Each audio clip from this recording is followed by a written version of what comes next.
Chapter 141, The Main Event. I suppose it's time for the main event. Evals grinned as he threw aside his coat, letting it land in some odd corner in the room. He took off his suit as well, leaving him with only a waistcoat and his brilliant white shirt, along with his incredibly knitted tie. His black trousers and shiny shoes gave him an air of elegance, and as his long black hair danced on his shoulders, his lips widened in even more amusement. Get ready, Masked One. None of your tricks will work on me. Even though Evals Redarts wasn't a particularly skilled mage or warrior, he had his own way of fighting. And that was with his exclusive skill, a skill he was born with since birth. Using this A-tier skill, one that only he possessed, he could equip any item in his possession. Magic items usually had requirements for use, and while many items sold in the mainstream markets or even the general stores within the black market, were mostly for anyone, there existed certain items that were exclusive to certain groups or individuals. For example, the that was embedded in his left eye, covered by an eye patch. It had the ability to see through all illusions and ruses, but only those who had a magic skill could use it. He didn't have a single magic skill, yet he was able to utilize it perfectly to its full capabilities too. Then, what about the rest of the items he was currently armed with? From top to bottom, everything he wore was a magic item. His earrings, his eye patch, his tie, his shirt, his waistcoat, his trousers, his shoes. Heck, even his underwear. He also had rings on his fingers, 5 in total. A bracelet also sat on his right hand, and he had a necklace wrapped around his neck. In essence, he was armed to the teeth. Ha ha ha. You really took my entourage for a ride, didn't you? You defeated them within a minute. Evals had never seen anyone do that to those two so quickly. Sure, if it was the Grand Mage of the Kingdom, or the head warrior, he would agree that they were more than strong and fast enough. But this guy was a nobody. How was he able to keep up with Azul's speed, or get past phase magic? So far, I've noticed a couple skills that he has. Evals could see that the masked man had some sort of transmutation ability, an illusion skill, a sort of attraction skill, and a skill that augmented his physical ability. He can also fly, so that makes it 5 skills. What a monster! Evals knew that having 5 skills was already too much for a normal human to have. Peak individuals, like the strongest in the United Human Alliance, had 5 skills. And yet he has those too. Is he on the same level as them? Evals knew he was stretching things too far, but he couldn't help but imagine. If that's the case, then... Hey, I have an offer. Why don't you join me and serve as my subordinate? Evals smiled as he said this, exuding nothing but sheer confidence. Having someone strong, especially as strong as this masked man, as a subordinate was expensive. That was because they were highly valued in a business that required a show of power, and being constantly on the dominant side. Not many, no matter how daring they were, would even try to hire someone with 5 skills. However, Evals was different. No matter what price he calls, I'm willing to pay him. The slave trade business was booming, even if it was hidden under the dark. He had a lot of connections, and his prospects were as high as ever. It didn't matter what kind of price was called, he was ready to pay. Why are you silent? Contemplating my offer? Trying to think of a price? Don't worry. Take your TI. That eye behind your eye patch. Is that how you are able to select high-quality slaves for yourself? The eye of truth, huh? The moment Evals heard this, he recoiled in shock. How does he know about it? His eye patch of hiddenness ensured no one could see through its surface or detect the powerful object in his eyes. It also ensured his overall mana level remained hidden, causing him to appear like an ordinary guy. He often used this tactic to fool his targets and cause them to power their guard. It was how he tricked Billy too. Yet he saw through all that. You look surprised. That means you don't know about. Does that mean you don't know the details of the skills that those you capture possess? How is he deciphering all of these things? Did he just say? Evals had never heard of that skill or item before, so he was confused. Is that how he knows all of what he's saying? I see now. You can only tell how strong someone is, or maybe their potential. You can also see through any ruse or hidden things with the eye. A useful ability, but I guess it's not too accurate or specific. The way the masked man analyzed Evals and his item felt degrading. It got on the slave trader's nerves. Oi! It seems you're forgetting who you're talking to. Just accept the offer and things don't have to get out of hand. For the next few seconds, there was silence. Evals Radart watched as the masked man said nothing. He just stood there, almost like a statue. Then, Kukuku. Kakikikik. Kahahahahaha. A burst of laughter echoed from him. His face was utterly covered by his mask, but the laughter was enough to display the emotions of the man. It wasn't a laughter of joy or relief. No. Evals had made laughs like this one before, so he understood what it meant. This was a laughter of amusement. He's amused. What's so funny? Do you think I care about who you are? If I did, do you think I would have come here to take away all your slaves? In response to this, Evals chuckled and slapped his forehead nearly dramatically. I suppose you're right. It was stupid to think of sparing your life. There are types of men that exist, the reasonable and unreasonable kind. It is said that anyone can be bought, you just need to know the price. But this only applies to the reasonable men. Evals straightened himself as he prepared for combat. The unreasonable ones, like yourself, are nothing but beasts that need to be put in its place and slaughtered. Evals no longer considered it to be a waste to get rid of the man before him, even despite his strength. It would be more disadvantageous for me if I took him in. No one would want a bloodthirsty monster guarding them, no matter how powerful the thing was. Instead, strong monsters were hunted down. Life in H-Tray was as simple as that. It's time for you to die now. Evals pulled up his sleeve and adjusted his tie. It was too late for any other outcome now, but I'll make you wish you had accepted my offer. Asterisk. Asterisk. Asterisk. Thanks for reading. I hope you enjoyed the chapter. Let's see what our dear slave trader can do. Chapter 142, The Main Event. There was a truth that no one but Evals knew. His two most powerful subordinates Faye and Azul were incredibly powerful and experienced.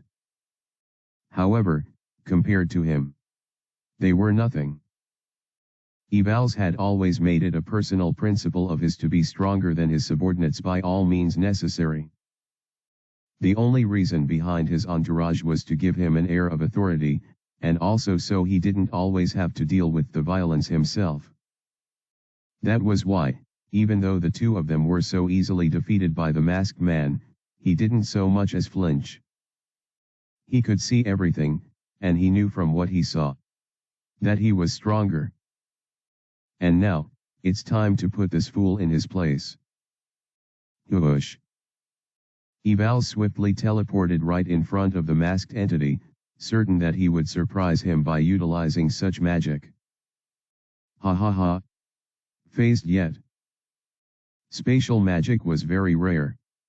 Not too many people could use it, and even evals had never encountered anyone who could utilize such incredibly complex and powerful magic. The reason he could was simply because of one of his rings, an item he could equip because of his exclusive skill. Now then. Another ring of his shone brightly, and Eval's hand turned purplish black. He lunged his hand towards the masked figure, knowing that he was still recoiling from his sudden appearance. My shirt and trousers give me enhanced physical abilities, and my shoes give me additional speed. With all these items influencing his abilities, he was even stronger and faster than the warrior Azul. And now, with his hand currently influenced by the Ring of Corruption, he would be able to poison his masked enemy with a quick-acting poison that would paralyze him. And after that, Eval's Redart grinned like a wild beast. You'll be mine. Whoosh. An invisible wall suddenly stopped Evals from advancing further. What? As if that wasn't enough, this invisible barrier seemed to be pushing Evals away like a push that he could not resist despite how he tried to advance forward. NNGH. In the end, he found himself thrust away by the attack he could not see, forced a couple of meters back. Right to where he started from. What did he just do? Is this also part of that pull ability that he has? As Azul struggled to understand what just happened, he heard a voice that sent jitters down his spine. Do you have any other skill to show me? Just using those few won't cut it? The masked man's voice felt deep and dark, immensely threatening, even for Eval's Redart. This guy. He was pissed off now. I wanted to paralyze him and take my time torturing him, but I guess it's going to be better to just end this as fast as I can. Evals prepared to teleport once again, this time, right behind his foe. He also prepared his necklace, which would generate a protective field around him. With it, he could resist whatever push and pull effect his enemy would throw at him. He also activated the ability in his bracelet, allowing himself to be shrouded in dense mana.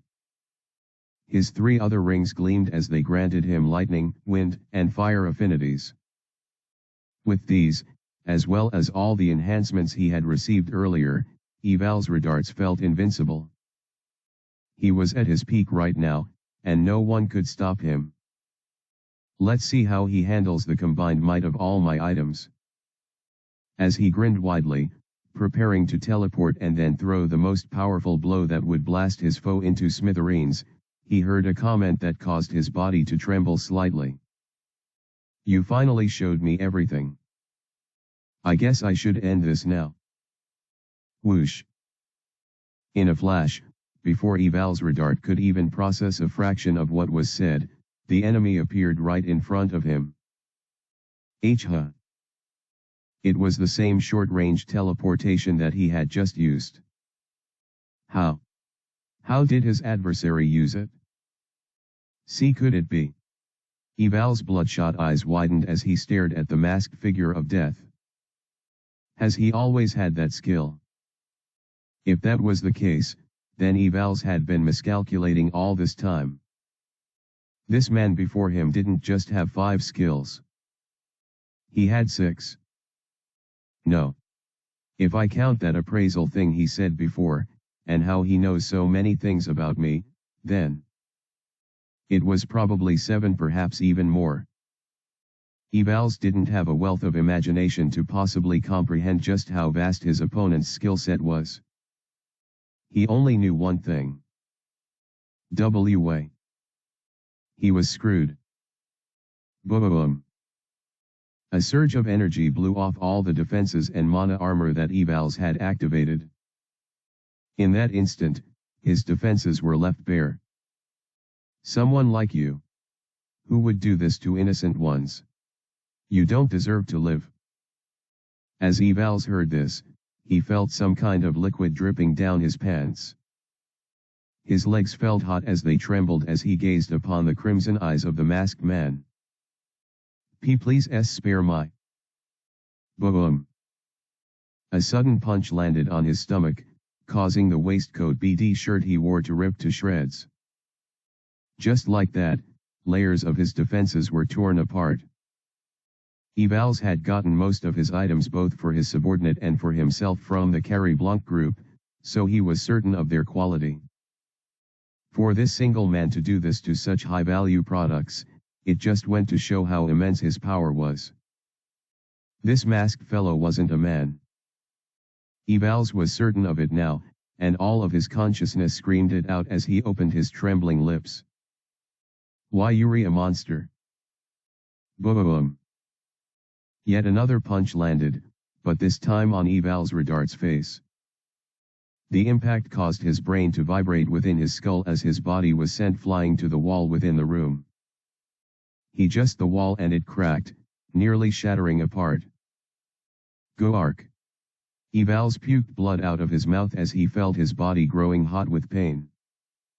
He collapsed to the ground, barely able to stand as he coughed out more red fluids from his disfigured mouth. Some of his teeth fell out, and his pummeled fate appeared pathetic as he struggled to breathe. His vision was growing blurry, and he felt like passing out. However, Evals knew that if he did such a thing, it would be game over. And so, now that he ass out of cards, he did the only reasonable thing that the leader of an elite and powerful organization would do. Guards. Everyone. What are you waiting for? His thunderous voice echoed within the room, though to someone listening, it sounded like the desperate ramblings of a scared man. Are you all deaf? Are you not listening? Come in here and protect me. Destroy this moron. No one came to his aid, though. The desperate man's face contorted in surprise and confusion. Why wasn't anyone answering? There was no way they couldn't have heard all the noise and commotion, and his plea for help. So why? Why aren't you? They can't hear you, Evals Radart. The masked man said this, and then took a step forward. None of them can. Chapter 143, Leaving the Warehouse. And none of them can. It didn't take a genius to understand what those words meant. Even for Evals, who was currently wallowing in confusion and pain, the words made it painfully clear what the masked man did. Why you killed them? His eyes nearly popped out of their suckers as his smushed face trembled in terror. He feared he would be next. What? No. I just prevented all the sound we made from escaping. They can't hear anything. Literally. The way the masked man spoke about it felt like he was joking. Evals didn't know what to believe anymore. You deserve death, but that would be a waste. You'll be way more useful alive. The masked man continued as he advanced further. Evals Radart didn't let the distance fool him, though. He knew the man could just appear in front of him anytime he wished. In essence, the slave trader was trapped. You run a whole network of trade in the slavery business. I'm sure you're well connected to the other slave traders in the United Human Alliance. The masked man wasn't wrong. Evals knew the other two who ran an equally successful empire as him. None of them were friends, and in most instances, they were competitors. However, they shared a mutual banner: the illegal trade of living humans, as if they were nothing but livestock. All of that information will be useful to the Royal Council. I'm sure they'll use it to prevent more tragedies like this from happening. The moment Evals heard this, his eyes widened more than ever before. Why you? You report to the Royal Council. Is that why you're here? To stop me on their behalf? Why you? You are. The moment the masked man said this, Evals felt a wave of drownings hit him. However, The feeling didn't last long thanks to the resistance his enchanted earrings provided him with. Oh? You resisted that, huh? I guess we'll have to do this the old-fashioned way. The masked man vanished from his position and appeared behind Evals before the latter could even complete his words. The Royal Council? Those corrupt bastards. Eval's thoughts echoed as he gritted his teeth in sheer frustration. He remembered how many times his two other competitors bragged about how they were being backed by 4 members of the Royal Council. Despite him not going down that route and building his empire from scratch, he still had to pay his dues to the Royal Council. Every member of the black market had to do so. This information was only privy to those at the top like the Obsidian Council, but even the helm of the black market answered to the 4 anonymous members of the Royal Council. They were the ones who ruled the underworld. The only reason the slave trade has been able to flourish this far is because of them. And now, he was being taken to that very same Royal Council? Why, you bastard? Before Evals could say anything more, he felt a hard impact on his head. Everything went black, and the sensation instantly sent him to the same place as his 2 subordinates. The realm of the unconscious. I guess that settles it, Ray murmured as he looked at the unconscious body of Evals Redart. It was a relatively easy and quick fight for Ray, but he still couldn't forget the experience. Why? Looks like I got a bunch of new skills thanks to him. Ray was grinning widely as he stared at Evals. The teleportation one is particularly useful. Eye of Truth is nice, but I already have, so what's the point? There were a bunch of other skills too, and Ray found himself recoiling in glee. I guess this fight wasn't for nothing, after all. He had used on Redart, which was how he got to know of his skill, and the current items he had equipped. Ray had waited for him to display all the abilities so he could use on them.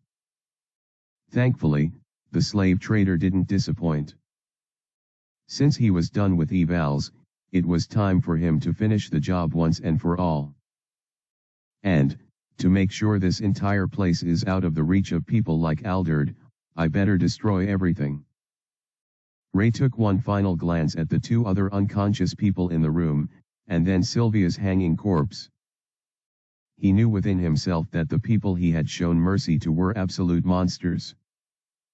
How different are they from the hobgoblins who keep dark wolves as livestock? Despite thinking this, Ray couldn't see humans as monsters to kill. He felt immensely frustrated by it, but in a way, he was relieved. I'm not too far gone. After interacting so much with the black market and the criminal underworld of H-Tray, Ray had been questioning his own morality. The way he constantly acted for his benefit, and how he constantly kept secrets and involved himself in illegal activities. It was wrong.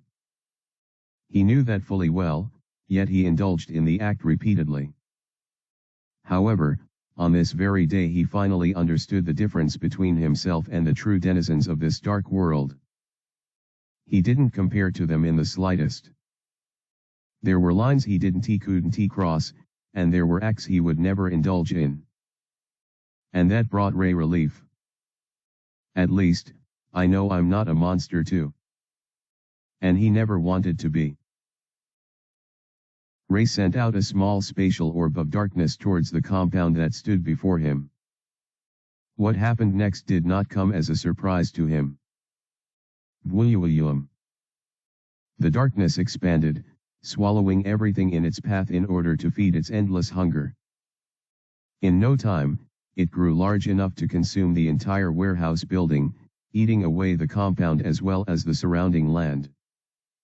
It dug itself into the earth and consumed even the underground passage until there was nothing left. After it was done eating everything, still expecting more, Ray cancelled the skill. It'll keep eating away my mana and keep expanding if I don't stop it. His thoughts trailed. The purpose of the was done, though. Everything about the warehouse was now gone, granted as an offering to the void. Looks like I'm done here. Asterisk. Asterisk. Asterisk. Thanks for reading. What do you think about Ray's moral code? Chapter 145, Making Arrangements. It's a good thing I took precautions earlier.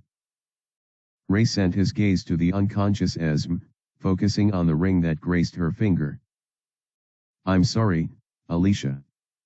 But this is to keep you safe. It was better for Alder to suspect Esme as being close to him and not Alicia. That way, he could protect her and hide her identity. By using the ring, he'll believe she's the one I went through all this trouble for.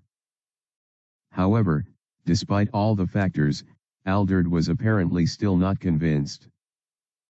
At least, that was what Ray observed. Why else would he be concerned about Billy and Alicia that are above? He probably thinks I'm lying.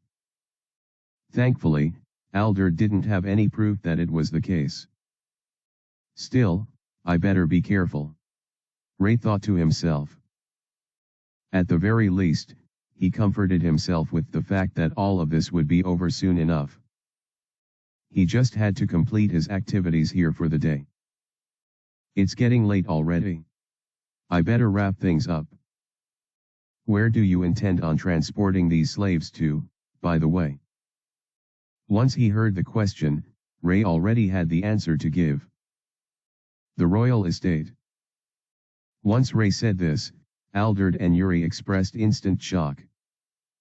Drop them in front of the gates. Once the guards see them, they'll know what to do from there. Their eyes widened even more, especially Alderd's. He seemed truly shocked. I know they'll be surprised, but it's simple. I'll make it seem like I have connections in the royal estate. This will boost my rep a bit.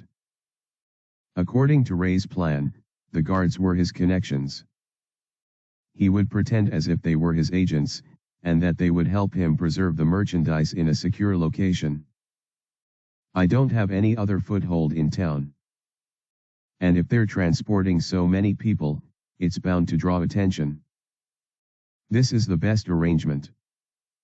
Besides, his initial plan was to leave the slaves to the royal estate so they could handle them. This way I solve all my problems without being directly involved. That was his rationale. I see. So it's like that? I never imagined you also. Ah. I shouldn't have expected any less. Ray didn't know what Alderd was thinking in his head, but he knew he wouldn't have to put up with the acts that came with his current image for much longer. As such, he gave them vague and half-assed words to imply that the guards were on his payroll. Or something like that. Alderd and Yuri nodded attentively, spouting words like, "We understand perfectly." And, "Everything will be done as you wish." Ray found their behavior to be a little over-enthusiastic, but at this point he was too tired and drained to venture into it any further. If they fail on their end, I'll just come for them with the force of the Royal Council. Ray doubted that they would turn against him, though. I have some business in your store, by the way. I would like to purchase a considerable amount of items. Ray swiftly changed the subject. This caused Alderd's smile to widen even more, almost as if it would rip open his face. The man must have been glad that his gift from the previous day had convinced Ray, or rather Relix, to patronize Carrie Blanc. But that wasn't the case at all. I don't plan on coming back here for a very long time. It's best I take as much as I can now. That was all there was to his desire to purchase. Since he also had a discount, he figured Carrie Blanc was the best place to do business. Let us leave. Ray began to walk away, leaving an awestruck Alderd behind him. Give me a moment to call our agents to pick up the goods. Alderd gestured to Yuri so she would escort Ray by herself, and the cutie rushed to Ray's side in what seemed like a flash. "All right. I'll start heading there first. Don't keep me waiting." As Ray said this, Alderd bowed deeply. Ray saw this and smiled underneath his mask. He glanced at the young lady by his side and gulped slightly. He was ready to set up his defenses at any moment. "Let's just get this over with." "Sir Relix. You truly are far more amazing than I gave you credit for." As Alderd stood and watched the man walking with his escort in the distance, he felt his heart race. "I never expected him to know about the Royal Council's corruption, talkless of being involved in it." The way Relix spoke about the Royal Palace, it was clear that he was in on their involvement in the slave trade. Now that he has brought down Eval's does he plan on taking over his business? Alderd wasn't so sure. He couldn't see beyond his limits, and he knew the man known as Relix was far ahead in terms of everything. "It was risky, but I tried using the on the woman he came to save. Her skill was also impossible to read. That meant it was definitely in the absolute level the S tier. So they are both monsters, huh? They perfectly suit each other." Alderd found saliva gathering in his throat and swallowed it. He had no idea how Evals managed to capture such a monster, but Alderd knew it couldn't have been by mere luck or coincidence. "I wouldn't be surprised if Sir Relix orchestrated these events just so he could be justified in taking over Eval's trade." Alderd, however, couldn't completely commit to that idea. After all, someone as powerful as Relix did not need any justification to do anything. His strength was enough justification. The other two were out of my range, so I couldn't see their skills. Did he intentionally place them out of my range? Does that mean he knows about my? Knowing the kind of man he was, Alderd wasn't too surprised at the thought. Did he want me to see just how strong he and his partner are? What a solid move, sir. Alderd knew he could not let his guard down for even a second when confronting a man such as Relix. Not after seeing everything he could do. Asterisk. Asterisk. Asterisk. Thanks for reading. It seems the misunderstandings continue to blossom. Chapter 146, Mass Purchase. Master Alderd was right. This man is strong. As Yuri walked beside the masked one, known as Relix, she couldn't help but slightly tremble in his presence. She intentionally made sure she was a few inches behind him, just so he didn't misconstrue her walking by his side as disrespectful. As an escort and guard, being beside a client was the best position to take. Still, she just didn't feel comfortable walking beside him. That attack was devastating. I've never seen anything like it before. Yuri remembered how Alderd was also gawking at the sight, showing just how phenomenal it was. That single casual attack destroyed land that spread for over an acre. Just how much more power does he possess? Yuri could initially not understand why Relix snuck into the warehouse when he could have just wiped his enemies if he was so strong. She still didn't understand, but now. It didn't matter. Someone on that level. I can't possibly hope to understand how he thinks. He was more amazing than any man she had ever seen. Even Master Alderd. Why is she looking at me like that?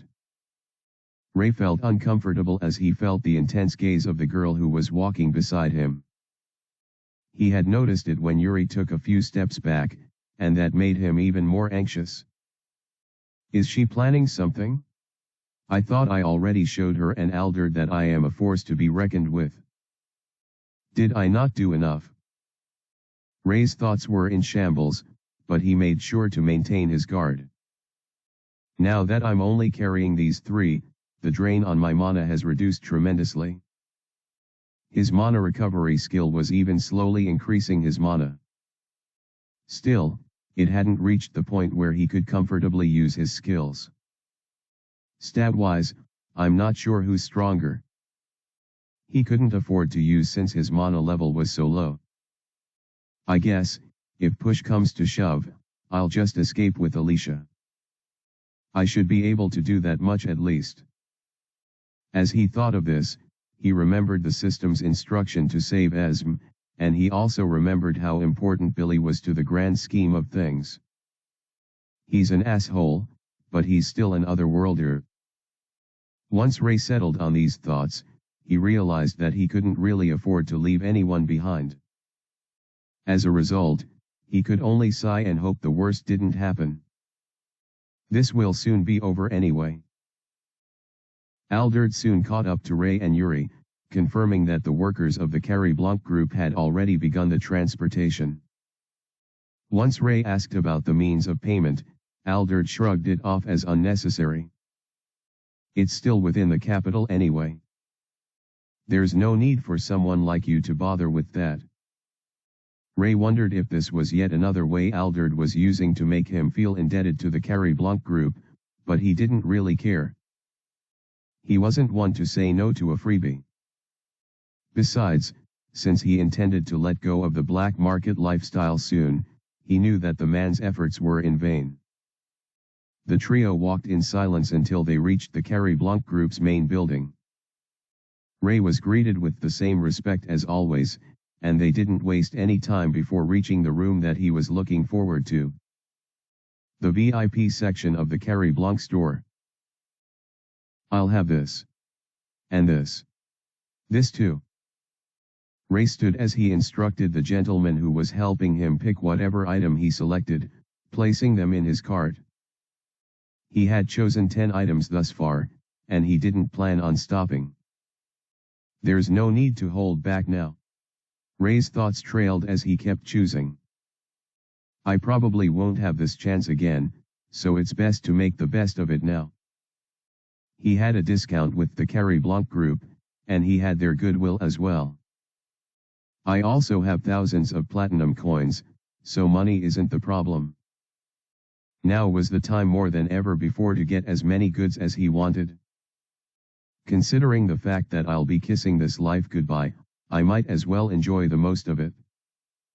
Of course, Ray knew he couldn't spend all his money here.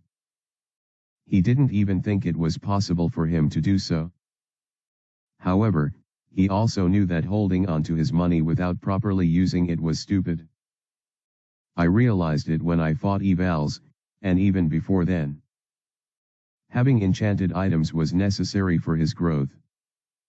Right now, I'm very strong. But that's only because of my skills. Skills heavily depended on stats to function, and while his stats weren't particularly low, they weren't on the high side either. At least, according to Ray. Most of my skills require mana, but I'm too limited in that aspect to freely utilize them. Then, there were the buff skills, which added or multiplied the current stats he had. If he had higher stats, Ray was sure the effects would stack.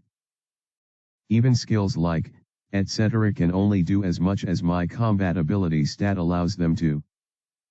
In conclusion, he had to get items to improve his ability.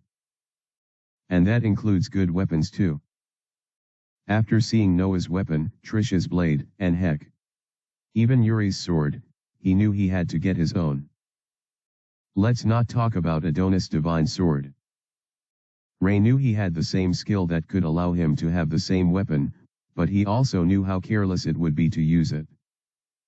The divine sword can only be wielded by the hero. If I use it, it might raise a lot of eyebrows. Ray wasn't even sure he could use it since he hadn't utilized the skill before. It was too powerful, hence, it drained too much mana.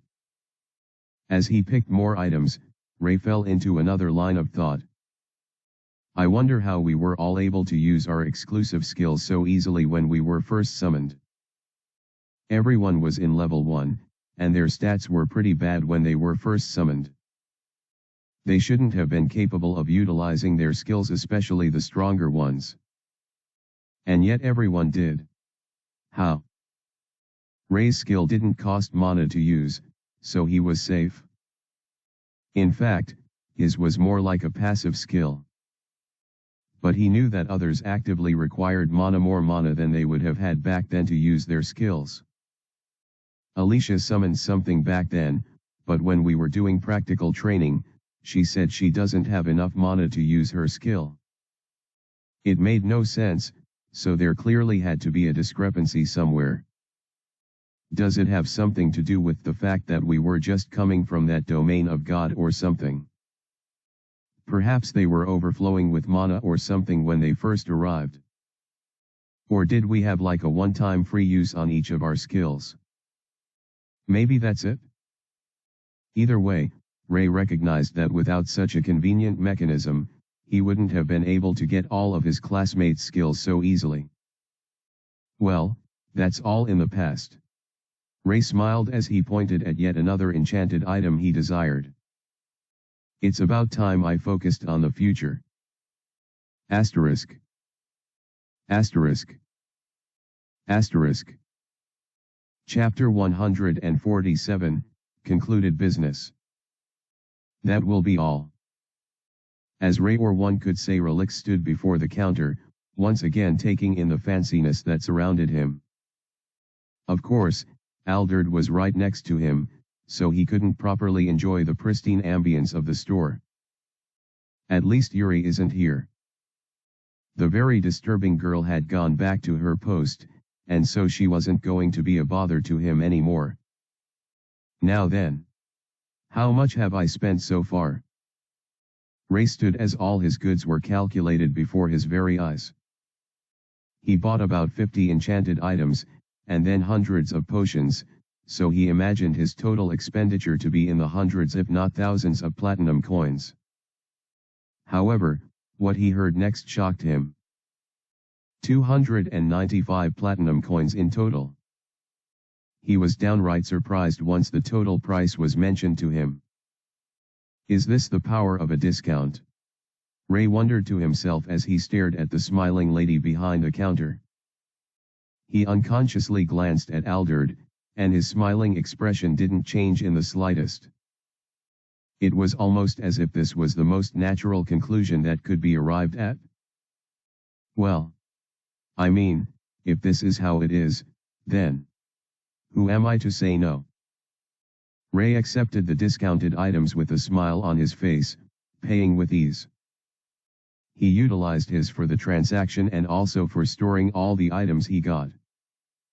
All of them couldn't simply fit into one box in the storage space he had, so he had to divide them up in different sacks so as to maximize space. In the end, everything took about 5 slots of his. Thank you for your patronage, sir. The lady behind the counter smiled as she bowed her head. It's nothing. Ray walked away from the pristine room, stealing one final glance at it as he recognized the fact that he might never see it again. Right now, he was exhausted in almost every degree. There was only one thing he wanted at this point. Time to go home. 100 mana recovery potions. 100 healing potions. 51 enchanted items. Ray had purchased a total of 251 items from the Carrie Blanc VIP store, yet it hardly made a dent in his total savings. This is insane. Right. As Ray walked back to the surface, his surroundings filled with the chattering of the locals, he couldn't help but have these thoughts. The sun was setting in the distance, and he could spot a bunch of people closing shop already. He could also see some shops opening up for what was considered the night market.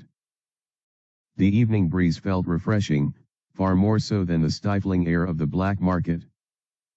Rather than the smell of blood, gore and disgusting urine, Ray took in the scent of spices and local food. He felt hungry, but he restrained himself from overindulging.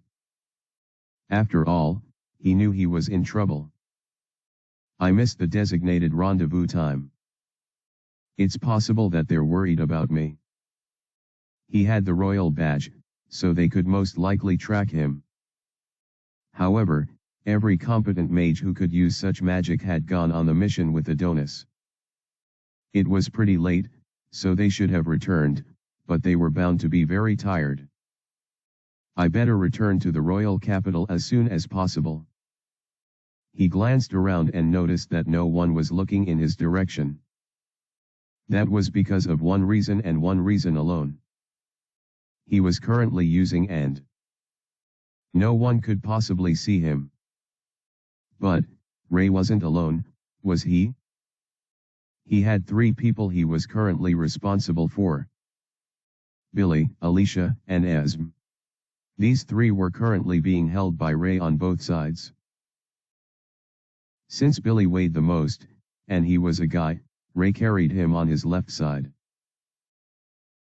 Esm and Alicia were on his right. Since they were all touching him so closely, and weren't a part of any larger extension, his and skills extended to them.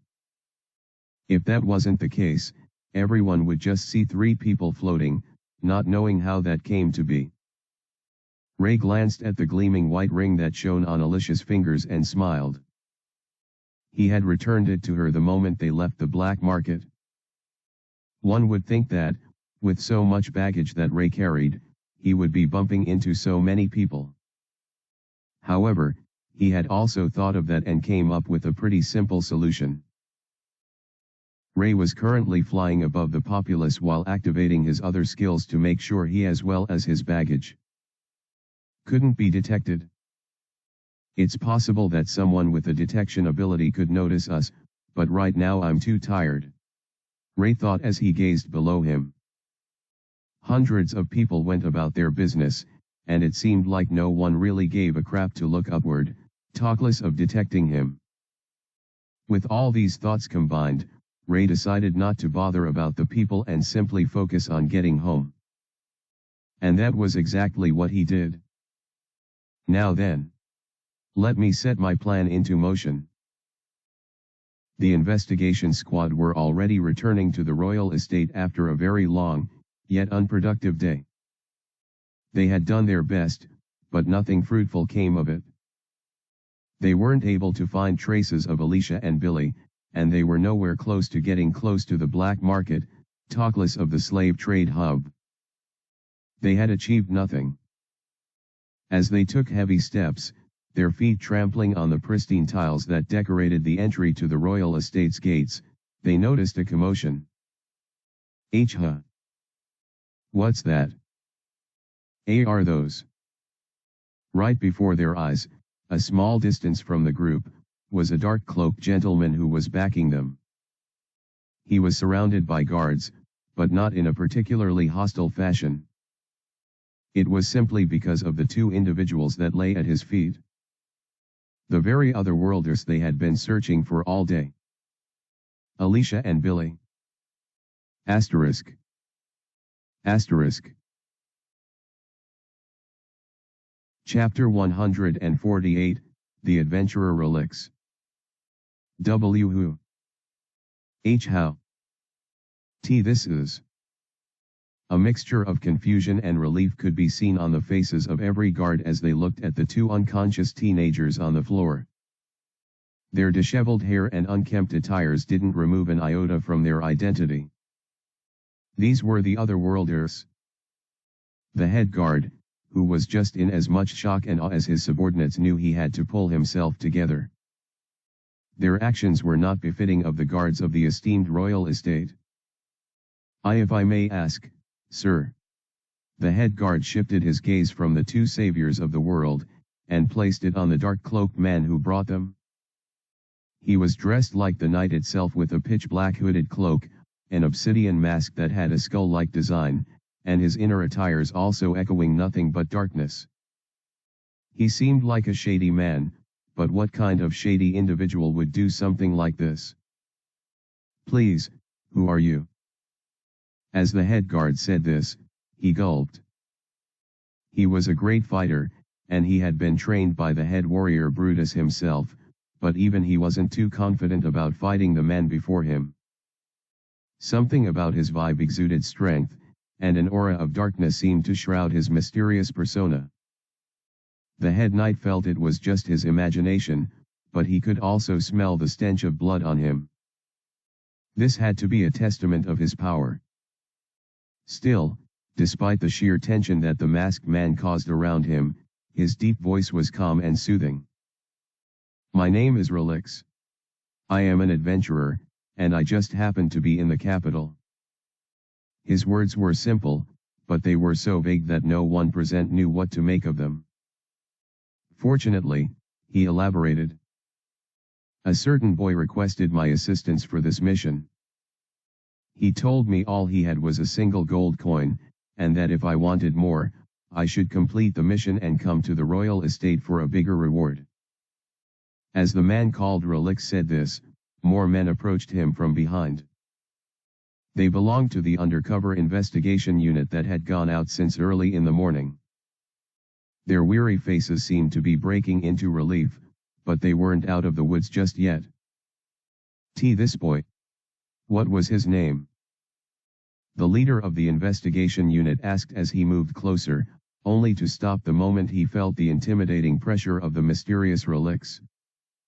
"I believe he called himself Ray." The moment Relix said this, the members of the investigation unit broke into a look of relief, but the leader still appeared concerned. "When was the last time you saw him?" "He was meant to rendezvous with us, but he never showed up." In response to this, Relix shrugged slightly, almost as if he couldn't care less. "I placed a tracker on him, just in case I needed to find him, and from what I can see, he's not in any trouble." It was only at this moment that the leader sighed in relief. "He's probably still searching for these two. He told me he'd continue working on his end, so we'd cover more ground." The members of the investigation unit all leaked out smiles, thinking about their adorable extra saying something like that. "Quite an energetic one, wouldn't you say?"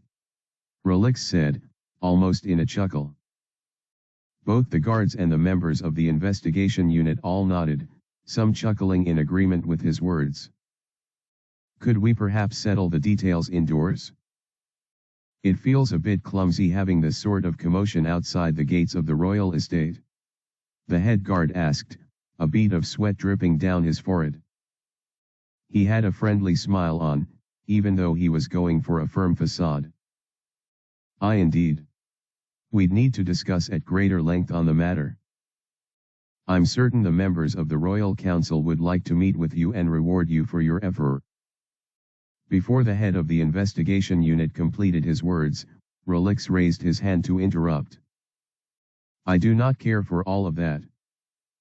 I have already received my reward from the boy." Surprise filled the faces of everyone present. They couldn't believe what they were hearing. An adventurer rejecting money. It was unprecedented. "Why, you mean?" "Indeed. That gold coin was enough for the job." The military men present all exchanged glances with each other. They considered the possibility that the adventurer didn't know the importance of the people he had just saved. That was most likely why he wasn't being adamant about a reward. It was the only explanation that made sense in their heads. "I do agree that we should go inside, though." As Relix said this, he took a step forward. The other guards, who had surrounded him, found themselves stepping back. It felt instinctive, purely natural. "You understood." The head guard gestures for a couple of guards to pick up the two unconscious otherworlders and take them inside.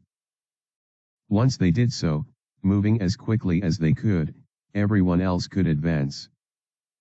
As they moved, Relix, the investigation unit, and a portion of the royal guards, a question wafted in the air. "Did you get my earlier present?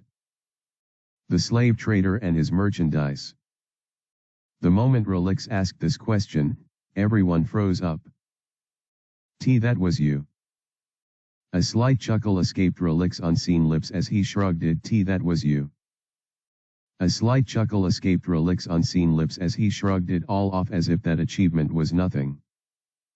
The guards had counted a little over 100 victims of the slave trade, and 100 or so perpetrators, with the kingpin being present as well. For so long, the Royal Council had been trying to quell the embers of slave trade that remained pervasive throughout the United Human Alliance, to no avail. However, with the capture of Evals Redart, one of the three prominent figures in the trade, such a despicable industry had been crippled. Hundreds, if not thousands of lives would be spared thanks to this man's capture. And all of it was all thanks to Relix. He doesn't even see it as a big deal. Just who is this man? I've never heard of an adventurer like him before.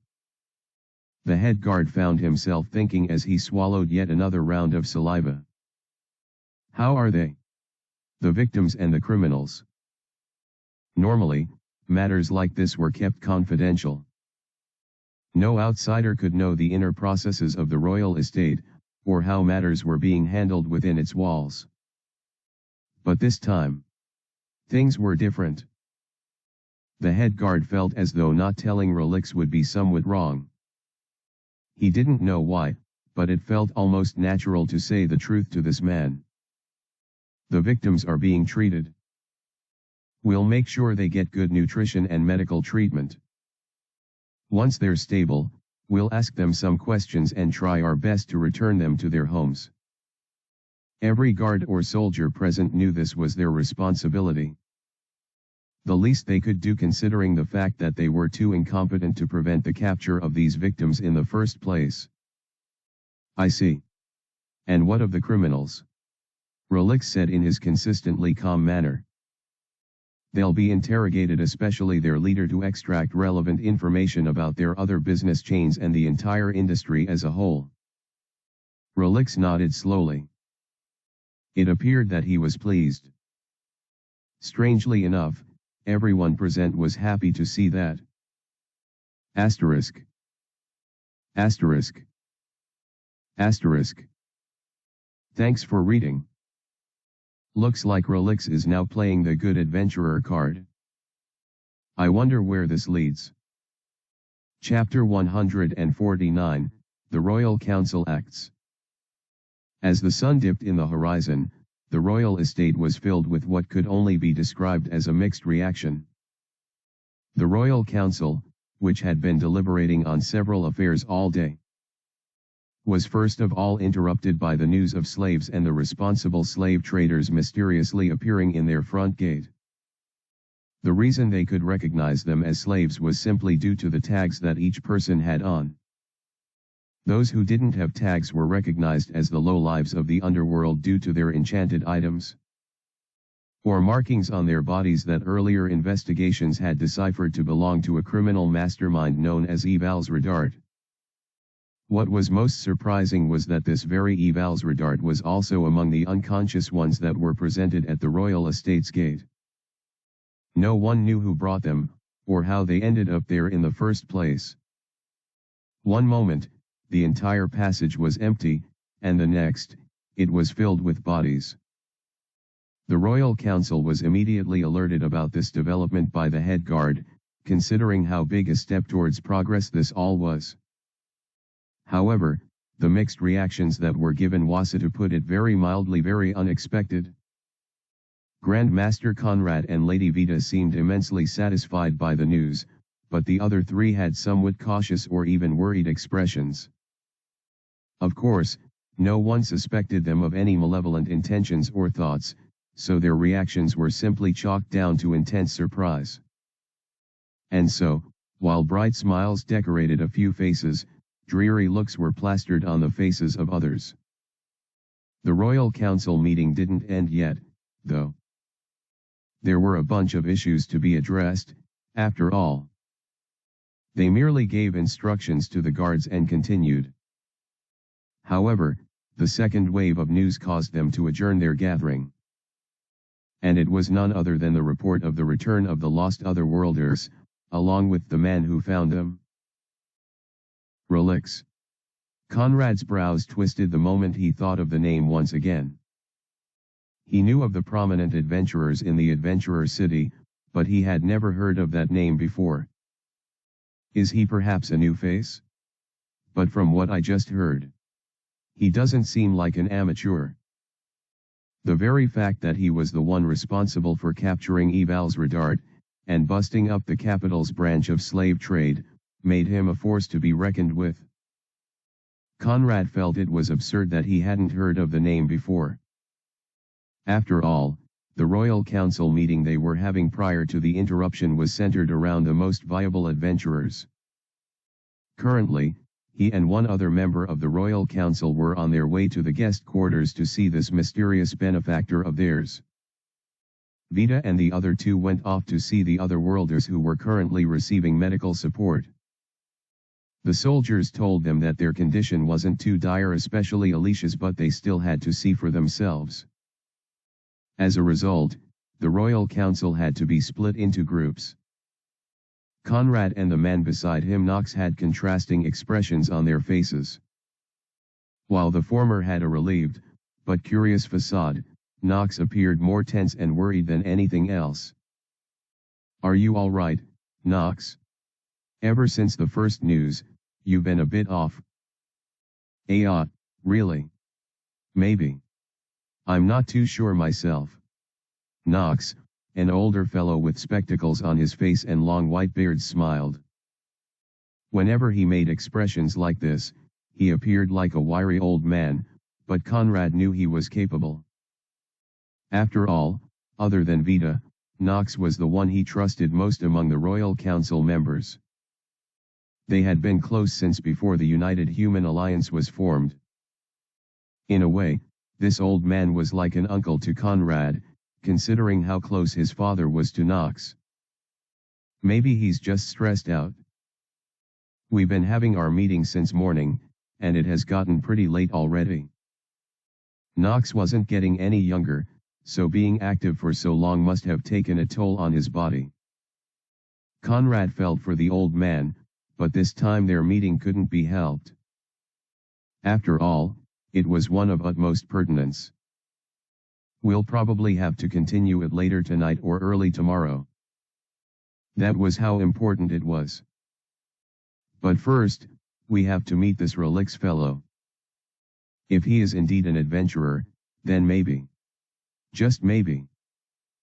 As Conrad had these thoughts, he couldn't see the dark expression that played on Knox's face. It wasn't one of tiredness or weariness. Instead, it was an expression of downright hostility. "This man called Relix. How much does he know about us?" The slave trade was rendered illegal by the Royal Council, but Knox and two of his comrades had decided to support it from the shadows. It brought them a considerable amount of revenue, and it was far more lucrative than most of the businesses one could get into in the entire alliance. However, with the capture of Eval's Redart, one of their most best pawns within the slave trade industry, and the crippling of one sector of the market, Knox knew the loss that he and his colleagues would suffer. Even with all of these negatives, none compared to what Knox and the others feared most. "The interrogation will probably begin tomorrow. We can't allow it to happen." Most perpetrators of the slave trade didn't know too much, but Eval's Redart knew too much. He has to be eliminated. Those were the thoughts on Knox's mind as he and Conrad swiftly proceeded to the guest house. As darkness crept into the sky, and the world was deprived of sunlight, the old man's crooked face made a deep frown. The luxurious building stood a couple more meters from them, and some of the guards that served as their entourage had gone ahead to prepare the way for Knox and Conrad. The former's eyes gleamed with even more apprehension as he bit his lip. It's possible that this Relix will also be a problematic one. If that was the case, Knox knew that he and his colleagues had to nip him in the bud and fast. The old man had resolved within himself a long time ago. No matter the cost, I must succeed. And even now, nothing had changed. Nothing at all. Asterisk. Asterisk. Asterisk. Thanks for reading. Who do you think are the perpetrators within the Royal Council? Chapter 150, Meeting with Relics. All right. Grand Master Conrad felt tense as he stood before the black mahogany door before him. Despite the late evening breeze, he could feel a bead of sweat, or two, forming on his forehead. Still, he calmed himself and took a good look at the building. The guest house wasn't very large. It was a two-story building that was a bit wider than normal in order to accommodate as many rooms as possible. The ground floor consisted of a living room, a reception area, a kitchen, and all manner of facilities that could help guests settle in. There was also a mini pub in one of the building extensions. The top floor, however, consisted only of the bedrooms. Since their guest, Relics, had only come for visiting purposes, Conrad already knew where he would be. The reception area. As the Grand Master placed his hand on the knob, after refusing a guard to do it for him, he took a deep breath. The pure white color of the building was dulled by the encroaching darkness, but lights generated from luminous stones made sure to banish most of it. Conrad was also certain that the interior of the building was just as illuminated as the outside, if not more. I'm ready.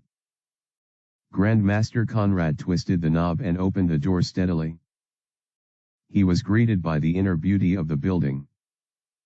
Despite being very small, compared to the palace and the otherworlders' living quarters among other structures within the royal estate, it made up for it with its charm. The chandeliers on the ceiling glowed brilliantly, and the pure white allure of the building's walls and floors complemented the entire atmosphere. It felt serene and pure. Right this way, sir, the head guard interrupted Conrad's train of thought as he led him to the reception area. That was where their visitor was. Conrad strengthened his resolve and hardened his gaze as he followed behind the lively man in front of him. He stole a gaze at Knox, and it seemed the old man was pretty tense as well. However, compared to Conrad, who kept most of his apprehension hidden under a mask of charismatic confidence, the old man's disturbed expression was easy to see through. I wonder why he hasn't picked a successor yet. Conrad thought it was obvious that Knox wasn't as able as he used to be. Rather than stressing himself with the burden of responsibility, it was better to choose one of his many children to take his place. Conrad knew of one or two who would be perfect for the job.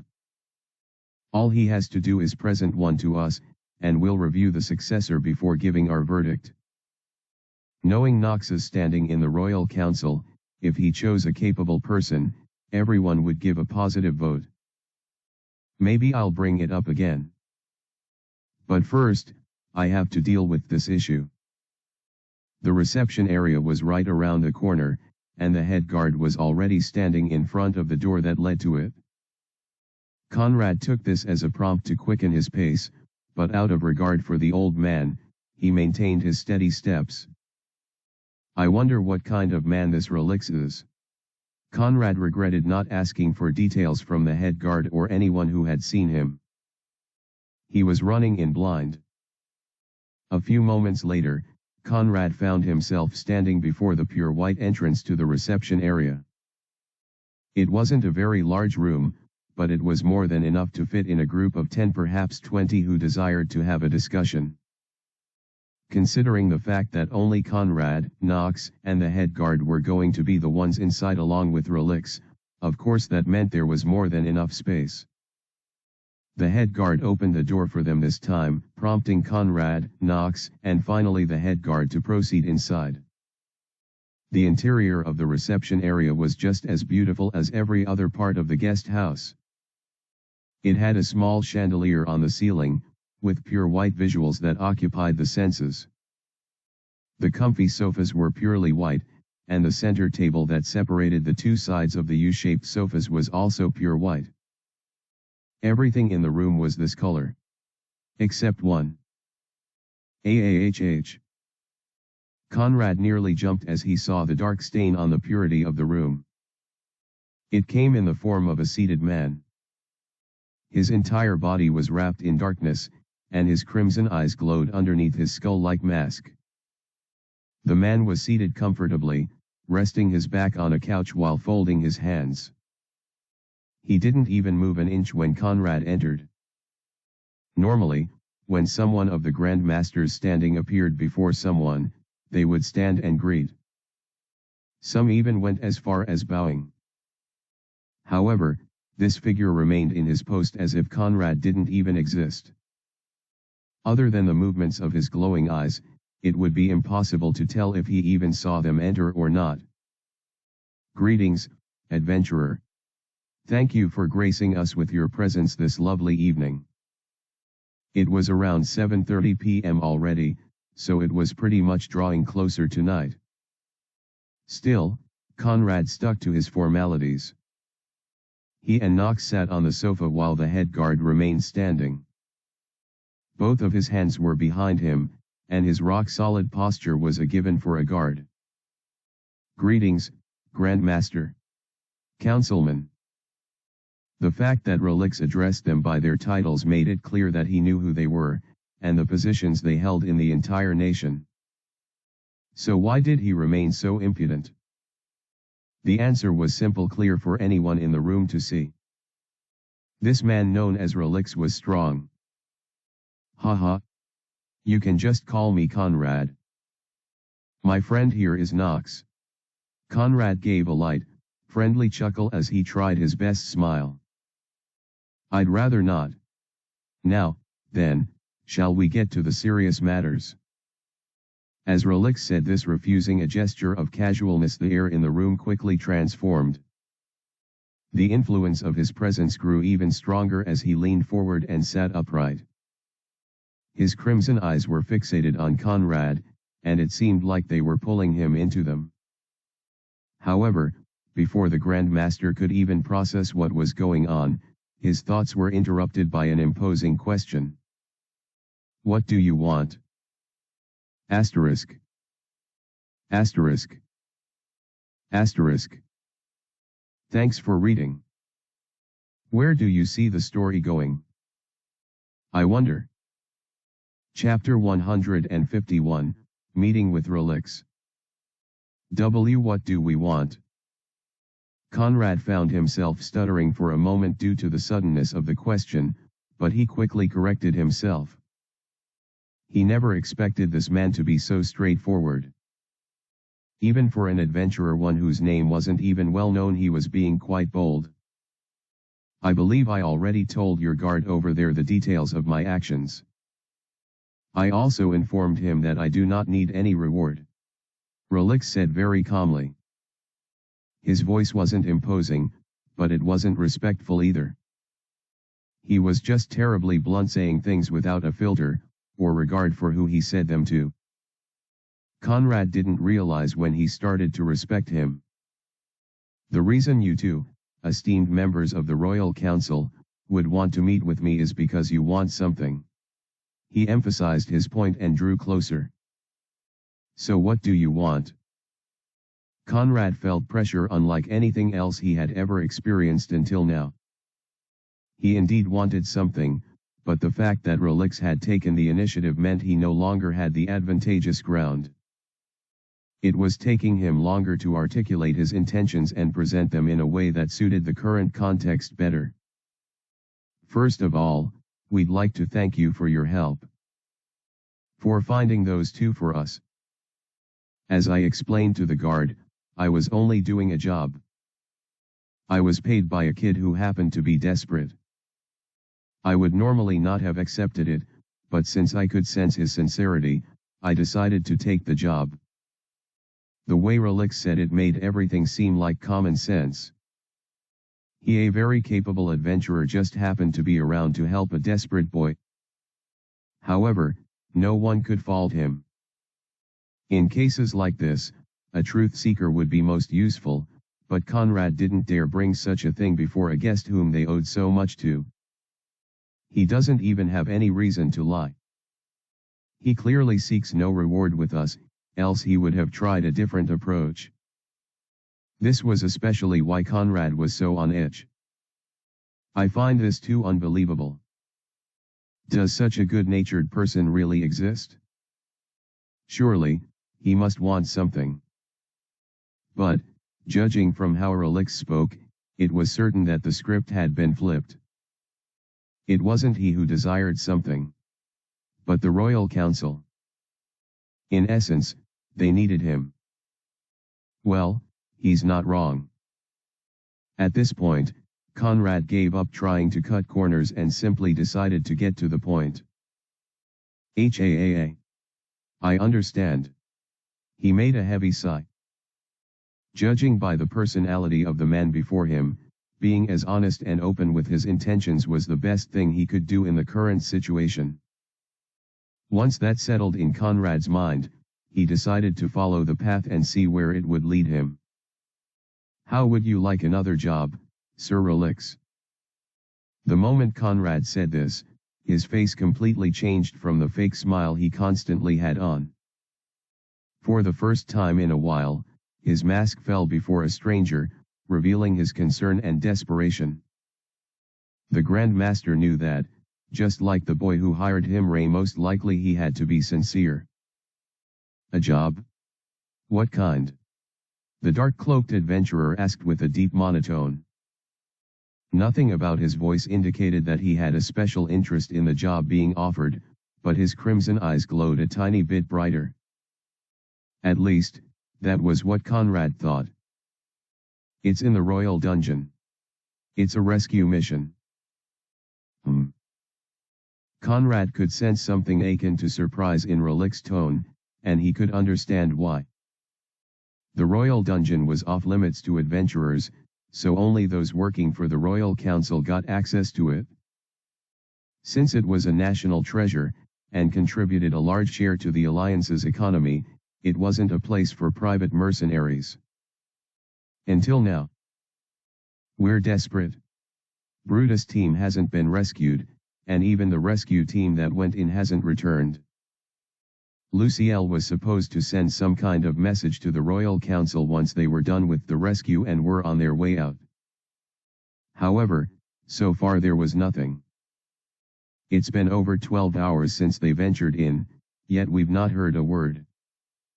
It was more than enough to drive the Royal Council to the very brink of desperation. The strongest in the Alliance, their Grand Mage and Head Warrior, were unaccounted for. However, that wasn't all. The Otherworlders, the hero and the most capable of them all, also shared the same fate.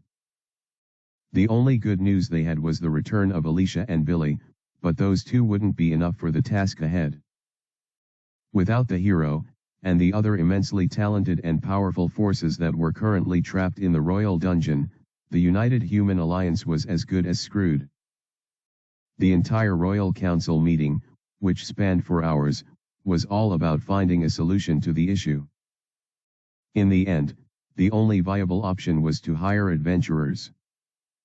By hiring only the most capable, and sending them into the Royal Dungeon, there was a chance to save the ones trapped within. However, there were a lot of disadvantages and dangers associated with this plan. The most glaring issue was the simple fact that adventurers could not be trusted when it came to national matters. It was possible they would only take on the quest for personal gain and quit halfway once things got too difficult.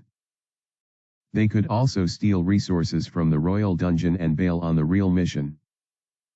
The adventurers could also kill the monsters meant for the Otherworlders to grow, thus removing tons of EXP from the board. A bunch of other factors made this plan's efficacy doubtful.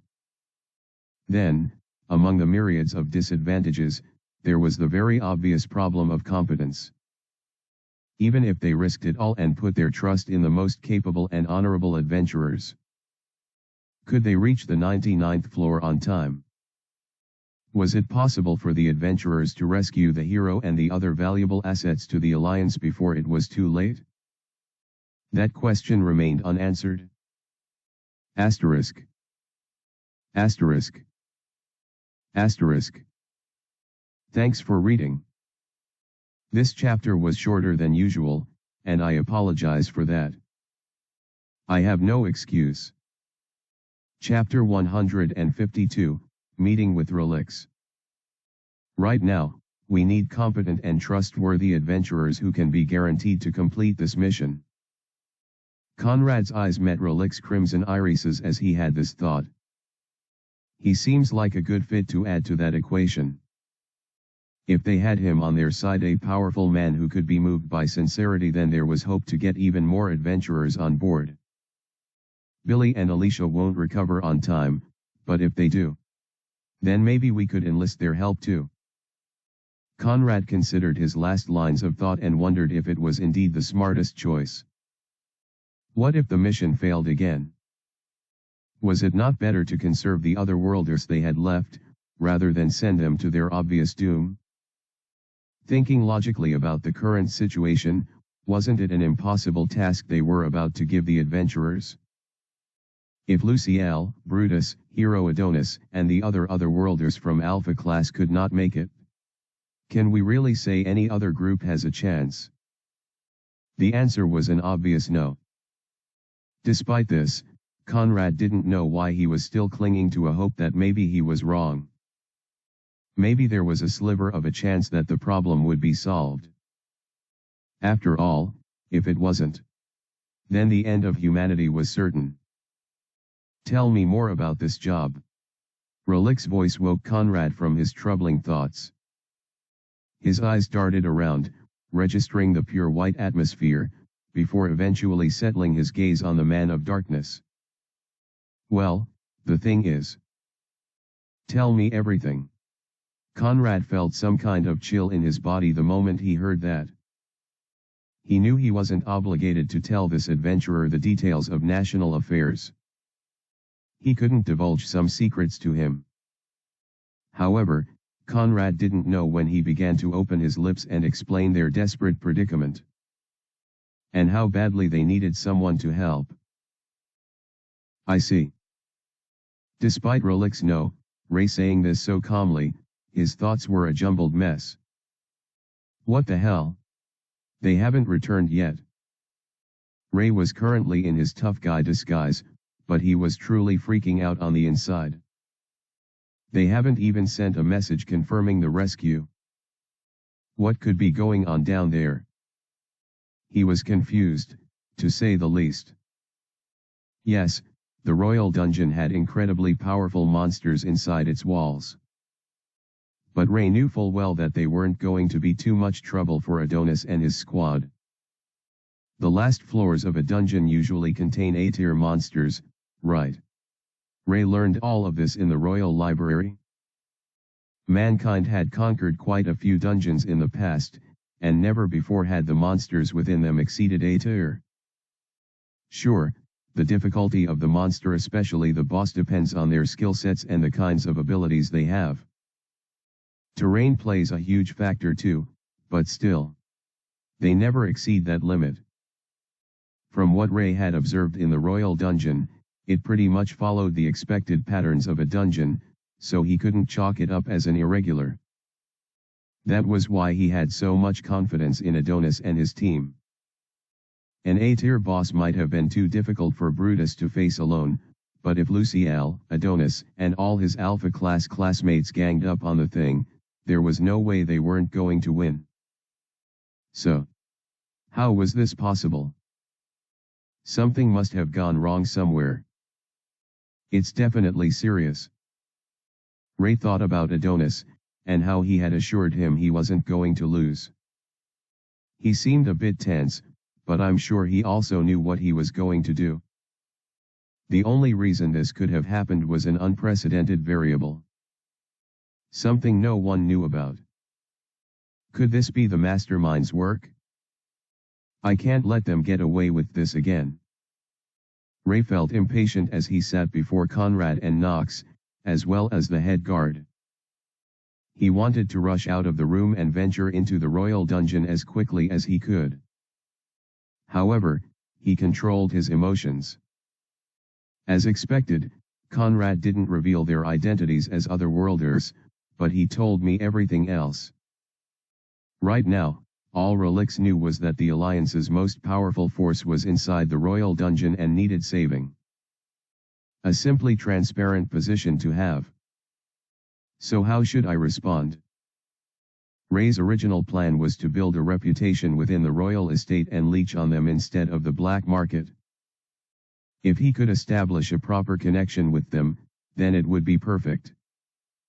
However, all of that had to be put on hold due to the current situation. If everyone relevant to the Alliance is in danger because of what's going on in the royal dungeon, then there's really no time. Brutus' life was already in danger before Luciel and Adonis decided to venture in to save him.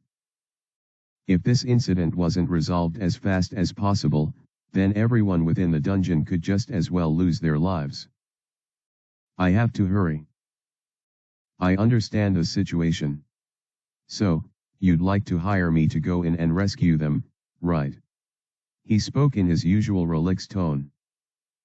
Ray could see Conrad and everyone else express slight hesitation as he said this. What? Did I say something wrong? We were thinking of hiring you alongside the top adventurers in the Adventurer City too. There's no need. Ray sharply interrupted them, his tone much firmer than normal. There's no time for that. Ray had studied the map of the United Human Alliance to a considerable extent, so he knew how vast the entire nation was. They occupy a little less than 2/3 of the western continent, and while the rest of the 1/3 is the battlefield right now, there's still a lot of unexplored lands there. Out of all the cities and towns that existed under their banner, the Adventurer City wasn't very close to the royal capital at all. In fact, it was considerably closer to the current battlefield. It will take too much time trying to contact the adventurers. Even if they do succeed in that, there's no guarantee that the adventurers would agree. Even if the adventurers agree, it'll take too long for them to arrive here. And this was only scratching the surface of Ray's worries. I doubt the adventurers would be able to do anything about whatever is holding Adonis and everyone else in the dungeon. Adventurers were incredibly powerful, but if they were that strong, then there would be no need to summon otherworlders to begin with. The Alliance faced a precarious situation with the dragons, and the presence of adventurers didn't change that fact. We can't wait that long for adventurers, especially when they won't be much good. That was Ray's current position, and he knew Conrad should have thought as much. He probably doesn't see any other alternative at the moment. Ray found himself smiling a little. I will accept your job. But I don't need any adventurer to come with me. I'm fine by myself. He declared. What? The instant he said this, Ray could see shocked expressions radiate all over the faces of the men in the room. He expected this. Still. This is the best option. I do not require any reward. I only seek this challenge that seems to lurk in the dark. He rose to his feet, not giving Conrad or the other two any chance to process his words. But, Sir Relix. What's the problem? I don't see an issue with this arrangement. As Ray said this, he could see the shocked, dazed, and downright confused expressions on the faces of those who watched him. He couldn't help but smile even more. They'd never look at me this way if I was Ray and not Relix. In a way, he found that amusing. Asterisk. Asterisk. Asterisk. Thanks for reading. It seems we're finally getting into the meat of the arc. What do you think is the problem in the dungeon? Chapter 153, Going Solo. Conrad was stunned, no, beyond stunned. He had never seen such a man in his entire life. This adventurer had just said the bravest or the dumbest thing ever uttered in the world. Conrad hoped it was the former, and not the latter. He wishes to challenge the dungeon alone. It was so absurd that the Grand Master couldn't blurt it out. You can go ahead with your original plan of calling on adventurers if you like. I won't stop you from making backup plans too. As Relix said this, he began to move towards the entrance/exit of the reception. But I'll tell you now. It is all going to be pointless. Conrad didn't know the kind of expression the man before him was making, but something told him it was a broad smile. One that oozed nothing short of confidence. I'll be going in alone. And I'm going to rescue your people. There was no uncertainty in his words. It was as if he could already see the future.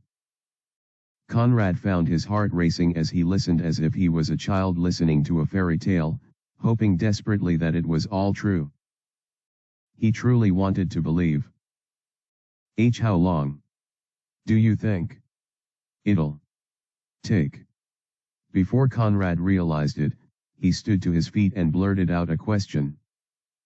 Knox and the head guard quickly glanced at him in shock, giving him faces that made it seem like he was insane. Conrad knew he was behaving crazy, though. Asking a question like that meant he was entertaining the possibility of such a thing being possible. He, Grand Master of the Royal Council, was granting credence to the illogical ramblings of a total stranger. Conrad didn't care, though. He only stared at the one called Relix and waited for his answer. It shouldn't take long. Before dawn tomorrow, you will see your subordinates. With trembling lips and blinking eyes, Conrad took in the impossible promise and burned it into his mind. All right. We'll be waiting for you. Relix nodded and took his leave, refusing to say any more. As soon as he left the room, Conrad collapsed back on the sofa and heaved a heavy sigh. He didn't realize how much pressure had filled the room until Relix left. His racing heart kept pounding in his chest, and his body wouldn't stop trembling. Conrad, surely you aren't taking that man's words seriously. There's no way he can do that. Even the head guard, who didn't say anything due to the inescapable chains of hierarchy, agreed with Knox's words. Normally, Conrad would have done so. In fact, if any of his colleagues had done what he did, he would have chastised them and sought out a more rational solution. But they were currently out of those. There was no way out, no logical way to turn the situation around. Right now, the fate of the entire nation is in that man's hands. Conrad whispered as he closed his tired eyes. He felt tired, yet a wave of relief hit him. Somehow, despite not knowing why, he felt like everything would work out somehow. He knew the two men who shared the same room with him didn't agree, but he hoped that when dawn arrived, they would see it with their own eyes. We can only put our trust in Relix. The unknown power of the man shrouded in darkness. Ray inhaled deeply as he left the royal estate and ascended into the air. Looks like I have my work cut out for me. His thoughts trailed as he became a blur.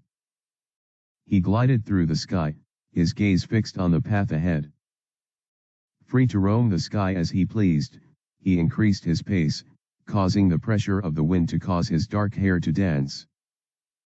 Despite all this, Ray remained unaffected. He glanced beside him to see the young girl who was in a bubble beside him. She was still unconscious, but she still floated beside Ray as he advanced with his remarkable speed. The only reason she could do so was due to the bubble of air that surrounded her.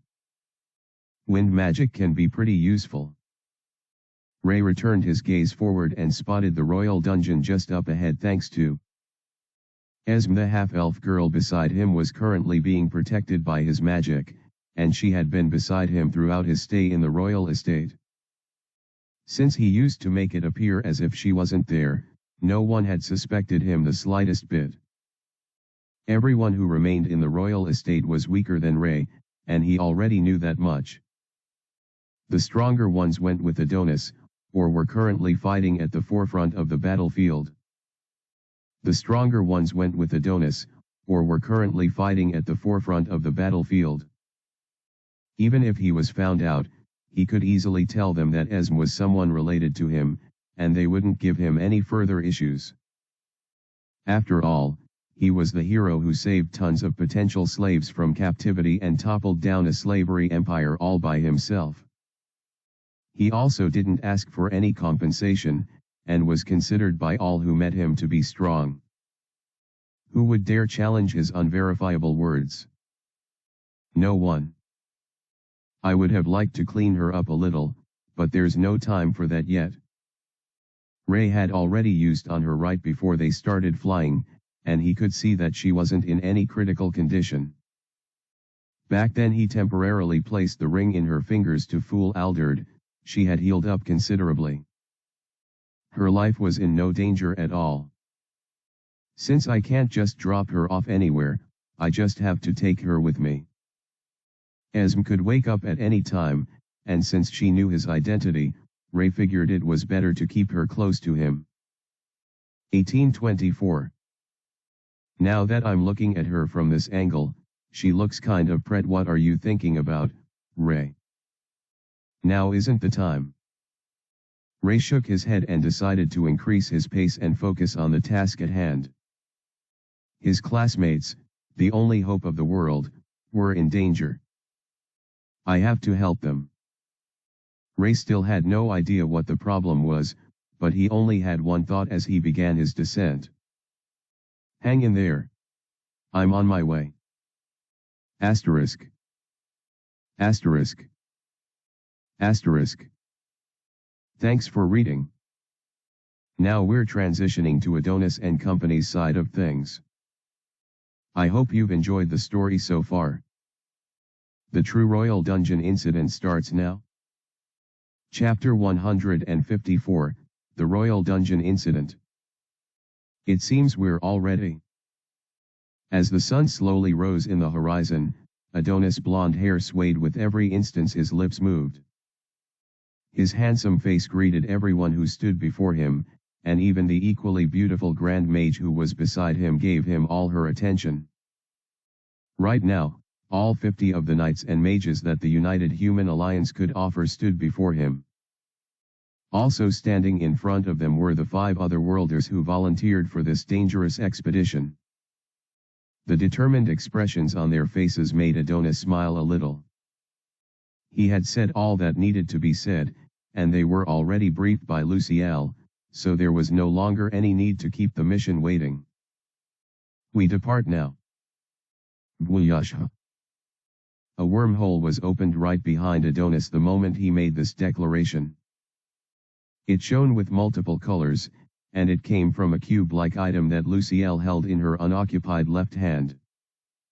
Her right hand had a staff on, and she was currently outfitted in a pure white and red military outfit befitting of a Grand Mage. She had a cap on the kind a sailor or a royal emissary would have, and gold buttons and linings decorated her red and white attire. Her crimson eyes glimmered brightly as the box in her grasp began to vanish once the portal it created stabilized. This enchanted item was called the Gateway, and it was a one-time use item. It could open the doorway to anywhere that they could pinpoint, as long as it was an actual location. Since Luciel already detected Brutus in the lowest floor, the 99th floor of the dungeon, this item had just created a portal that led to that very place. It wasn't a one-sided portal, though, so they had to hurry if they wanted to gain the upper hand. Let's go. In response to Adonis' orders, the men and women began marching closer to the portal. As the hero, Adonis bravely stepped into the portal first, and the rest trailed after him. Luciel was the last to enter, and as soon as she did, the portal collapsed. One of the conditions of use when it came to the gateway was once its user entered the portal it made, the spatial rift would close, so no one was surprised by this. In fact, if this was the only condition, then a random person could have been the one to activate it, allowing everyone to venture in and out without any need to ascend the floors to escape. Unfortunately, that couldn't be done. For one, the gateway was an incredibly powerful device that could only be used by a powerful mage who had a high level of magic mastery. In essence, Luciel. Yet another problem with this device was the duration of the spatial rift. Even if Luciel decided to stay behind, letting Adonis and the rest venture in to save their ally, the rift would close after 2 to 3 minutes. Spatial magic consumed a lot of mana, and it couldn't possibly be maintained for too long. If they bet on the chance that Adonis and the rest could save their allies within that time, it was possible that the portal would close before this happened, leaving Luciel outside. Needless to say, that would be tragic. Even though Adonis had the most power and the greatest potential of all, Luciel was currently the most skilled and experienced member of the entire team. So having her absent in the mission would be a huge detriment. They needed Luciel's versatile skill set. She was perhaps the most important factor in the entire mission. Except Adonis, of course. Once the group had all entered the dungeon, the portal closed up, leaving mere sparks of remnant mana floating in the air. But even those only lasted a second before vanishing entirely, leaving the group of 57 stranded in a world unlike any other. Whoa! A few gasps echoed in the air as the people looked around them to get a grasp of their surroundings. None of the other worlders had been to an actual dungeon before, so the looks of awe and wonder mostly came from them. However, even among the knights and mages, the expressions of inevitable surprise filled their eyes. None of them had ever ventured this deep into a dungeon before, so it was only natural. After all, there was no way anyone could remain unimpressed by the expanse that welcomed them. The 99th floor of the royal dungeon was in simple words like a world of crystals. The entire area was covered in shimmering minerals of the finest quality, and in huge proportions. They glowed like the most precious of stones, and no luminous stone or chandelier could compare to their beautiful radiance. The very ground was made up of the stuff, and throughout the walls and extremely high and pointed ceilings, everything was filled with the purest kinds of mana crystals. Even Luciel was distracted for a moment as she took in the sight before her. This place was a gold mine of resources. With this quality and quantity of mana crystals, the Alliance would never run out of magic energy for a very long time. They could make more enchanted items and fuel more of their magic weapons. Potions and alchemical concoctions would finally be mass produced. They could even somewhat tilt the current tides of battle in their favor. The possibilities were endless. Let's focus on the task at hand.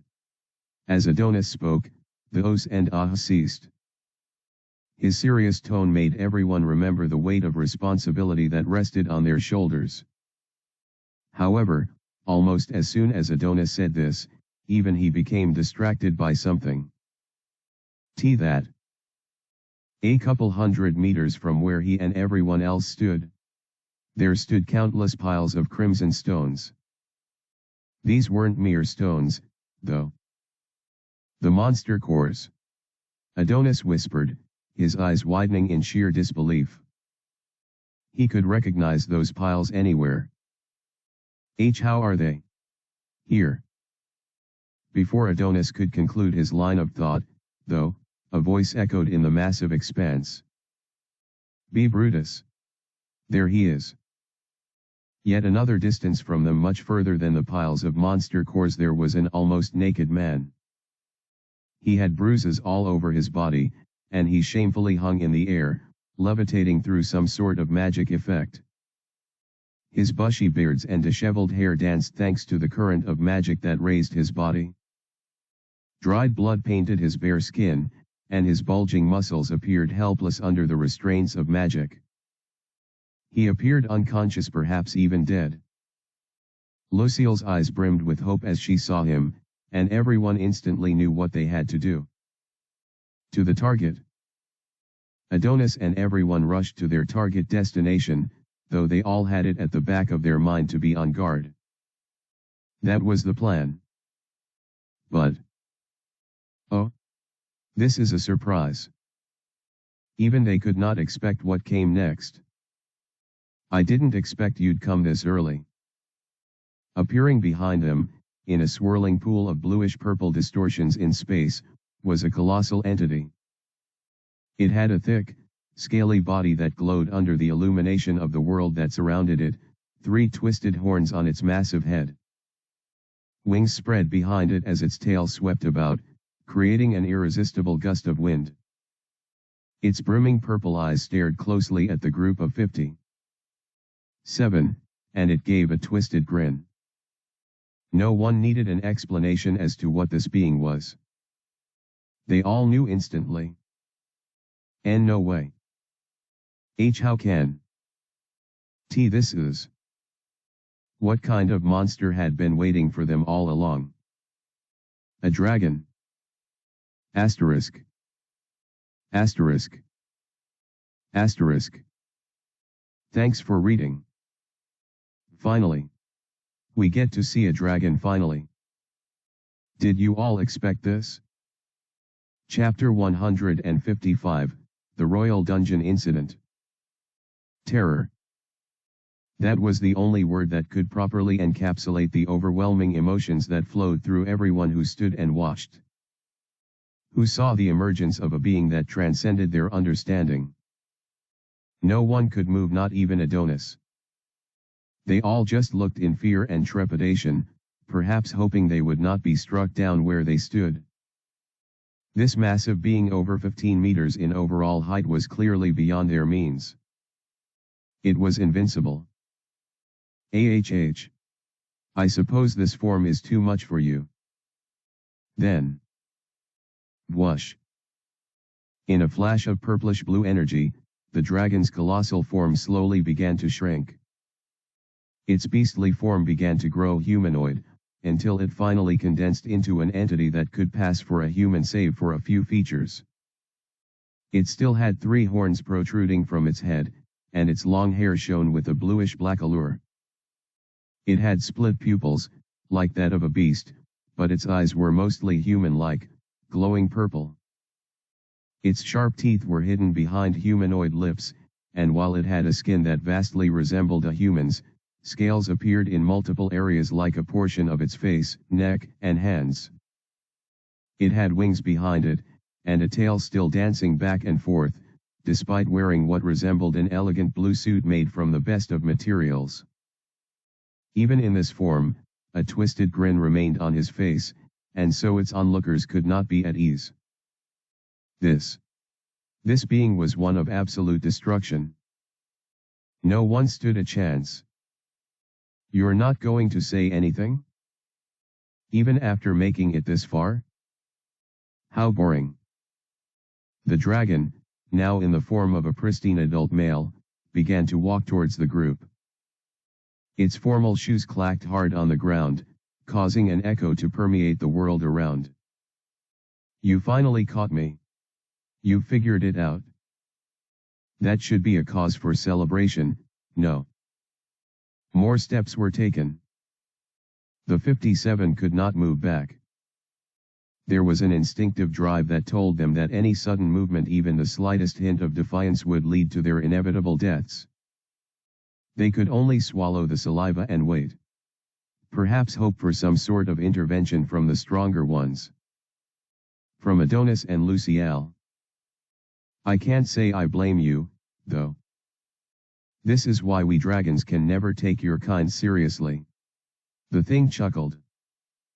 You're all too pathetic. It's hilarious. This dragon had a look of disregard for the prey set before it. They were nothing before his eyes. A human's pride could only take so much after being assailed with such demeaning words, and being treated worse than an insect. And so. We're not afraid of you. Someone finally spoke up. No one knew who it was. Perhaps it was merely one of the many soldiers, or an otherworlder. Whoever it was didn't matter. The important thing was that the single voice caused others to get a hold of their courage and light up the flames of resolve in their hearts. Why yet?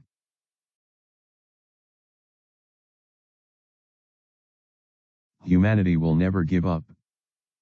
You vile beast. You'll be. Sploosh. In a single instance, as if crushed by an invisible force from above, all 50 soldiers and mages were turned into smush. Their bodies were flattened, causing blood and their internal organs to splatter out, like jelly out of a crushed donut. The oozing liquid painted the surroundings red, even straining the attires of those who stood beside them. All of this. In just a moment. I don't believe I gave weaklings the permission to speak. The dragon's arrogant tone echoed as he approached once again. Despite only a few of them speaking, he had chosen to punish a whole 50 men and women. Their lives were as insignificant to him as dust was to a man. He simply shrugged them off. I spared the rest of you because you're not so weak. At the very least, I can sense it within you. Most of you. The dragon's purple eyes flickered. You have very good potential. You should be worth devouring. Unlike humans, who got their EXP from directly killing their enemies, the anatomy of dragons demanded differently. They had to feast on their prey. By doing so, they got portions of their strength. Hee hee. The dragon kicked his lips with its long, beast-like tongue as he gazed upon their fearful faces in amusement. There was no mercy or compassion to be found in its eyes. Just certain death. However, even in the darkest moments, when despair threatens to swallow one whole, there was still a chance for something beautiful to emerge. Hope. Luciel. Go get Brutus quickly. Adonis whispered. What? The Grand Mage was stunned by the hero's words, and her reaction made it clear that she wasn't expecting him to be capable of uttering words. Not after what they had all just seen. Get Brutus and return to back me up. Adonis continued. His body was trembling, anyone could see that he was unnerved by the dragon's presence. Still. The rest of you should stay put. Make any unnecessary movements and you might fall into danger. Adonis kept speaking. Was it due to his conviction that the dragon wouldn't turn him into paste due to its desire to feed on him? Perhaps. Or maybe. Just maybe. Adonis was confident that he would be able to resist the overwhelming force that just killed 50 of his companions. Either way, he didn't seem to be backing down. Did you hear me, Luciel? For a moment, there was silence. Adonis kept his gaze on the smirking thing before them, while Luciel gazed at him with shock. Here was a boy who had just been summoned to this world, and yet he was far more composed than she was. She felt ashamed. After only a few seconds, though, the Grand Mage had to pull herself together. Understood. Her crimson eyes glowed as she nodded. She bit her lip and numbed her fear with pain. Thank you. Adonis nodded, still not removing his gaze from the advancing creature. Everyone, please. Stick together. And remember. Don't move. At this point, the dragon could no longer contain its amusement. Ha ha ha ha ha. It cackled, watching as Adonis fished out orders and looked so serious. It was akin to an adult being confronted by a toddler who sought out a fight. There was simply no chance. Seems like you plan on fighting me alone, human. Purplish energy began to manifest around its body.